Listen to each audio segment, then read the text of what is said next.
Hi everyone and welcome to 1.3. We're going to do an upper body workout, and if I could count properly you would know how many cycles to do, so let's clear that up first. So what we're going to do is an A-B format. So we're going to set up a station. So the first one is dumbbell punches back with a hammer curl to wide shoulder press, and this is of course after you've done a really good 5-minute buy-in of getting yourself really warm, which is really important with upper body day as well because less cardio in this one. Done your range of motion. So what I do is when I've got my music on, I've got my timer app set through, so it's just going to buzz every 30 seconds, and I'm just going to do a high intensity interval training between these two exercises, and then give yourself about a 30-second break and then go on to the next station. So the first one, dumbbell punches. I've got a slightly lighter weight. I've realized from 1.1 after having a break I need to adjust my weights to going back because I'm still sore from Tabata from going high level. So what we're going to do is we're actually going to do 30 seconds of the dumbbell punches. So what I want you to do with these is I want you to have a push and a pull motion. I'm rocking those hips back and forth. I'm never locking my joint, and I'm breathing. So, and this is going to get really sticky, but what you want to do is not drop down, yeah, and get too sort of swingy with it. 30 seconds, buzzer goes, next weight up. We've got a nice sort of stance here. Hammer curl, weight out to the side, up and over like a rainbow. So down and press. So a couple of moves, show you different sizes here. Sides. You tell it's late. Okay, and then we come up. Again, what you're doing is making sure you're watching that C curve. You're keeping that nice and strong. And again, if you need to sit down on a chair just to feel that little bit of support from those legs, feel free to do it. Let's have a look at station 2. Station number 2, we've got dumbbell chest flies with some dumbbell sit-ups. So let's have a look how we're going to set it up. So we're going to take your dumbbells, whatever weight that is for you. We're going to come on down. What I want you to focus on is nipple height with your dumbbells. Funny enough, these aren't your boobs up here. They're a little bit lower. So to make the move easier, we're going to drop that elbow short and then push straight back up.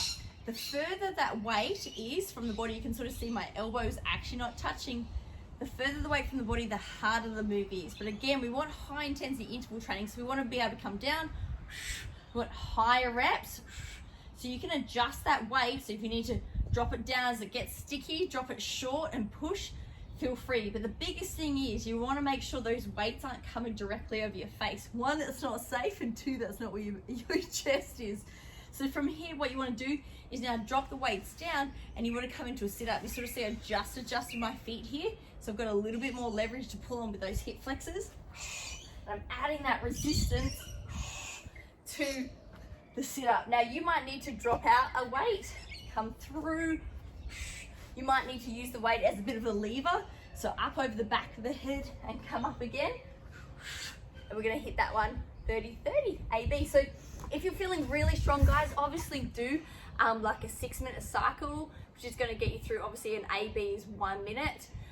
So then you might go for 6 cycles. If you're feeling really strong, extend that out for 8 cycles in 8 minutes. Okay, station 3. This is probably one of my favorite moves because it's full body, but we're trying to put a little bit more into the upper body today. So it's a dumbbell snatch. So there's a few different ways you can do it, but a safe way that I like to do that kind of fits a lot of people when they're working by themselves and not with a personal trainer is just actually go out into a little bit wide sumo squat. We're actually going to keep the chest fairly high on this. We're going to bring that weight through the middle. We're going to push through those heels, and as we do, we're going to bring that elbow up. So the weight's going to come nice and close to the face. We're going to transition the elbow under and press. So as it comes back down, and what we're going to do is make it a nice flowy movement. If you really want to challenge your upper body, you can drop it even shorter without the legs and make it more arms. And if you really feel like giving it a good high level, you can drop down and swing. Yeah, through as well. There's a few different ways to do it, but I like the best one. I find most safe and easier correct technique is to make sure that weight travels up and close to the body at all times, and that way you're keeping that nice and core and back relationship super good. So 30 seconds right, 30 seconds left. This is going to be good because it's going to get that heart rate up super high. Station number 4. Now, for those people that find it really hard to get down on their wrists, I want to show you a couple of alternatives to this sort of movement to help you along the way. So what we're going to do is 30 seconds worth of commandos and 30 seconds of high plank rows. So super, super tough. So commandos, what we're going to do, high level would be up on the toes. We're going to drop elbow, elbow, hand, hand. Yep, you can alternate. And what you're trying to do is really stop too much rocking from those hips. Works brilliantly on the knees. And the biggest thing you want to do is not be pushing those hands out the front to get up. You want to try and elbow, elbow, and you want to get right back under the body to push up. From here, a high plank row is just to keep those hands rowing up beside the body. Can be knees. So 30 seconds, you imagine how tough this is going to get, and then back down. So if being on the wrist is a little bit too much, what we're trying to do is work those sort of extra accessory muscles back into the chest, get those triceps, biceps firing. You can, if you want to, is go into an overhead tricep extension. Yep, keeping that core locked on, those hips tucked under, elbows nice and close to the ears, and extending that dumbbell over the back and then up. So through here, and then you can go into some beautiful bent over rows, kind of like what we did in 1.1. And again, alternate through those. So just a great alternative if you really want to get off those wrists and give them a little bit of a break. Station 5, we're back on our mats. Let's have a look. So we're going to alternate between a mountain climber and a plank. Again, I'll show you some alternatives you want to get off those wrists. So hands directly kind of under the shoulders. We've got a beautiful, nice flat back, and we're going to bring those knees in and alternate. It's all about bringing that knee in, and works just as good if you slow it down and work further on the knee. So you're going to alternate that back with a plank. If it's too easy, rock those hips side to side again, or drop it into the knee. Completely okay. And over mountain climbers, or just don't want to do it, I love this one. 1 sit up, 5 crunches, 2, 3, 4, 5, 1 sit up. 30 seconds of that back with the planks. Amazing.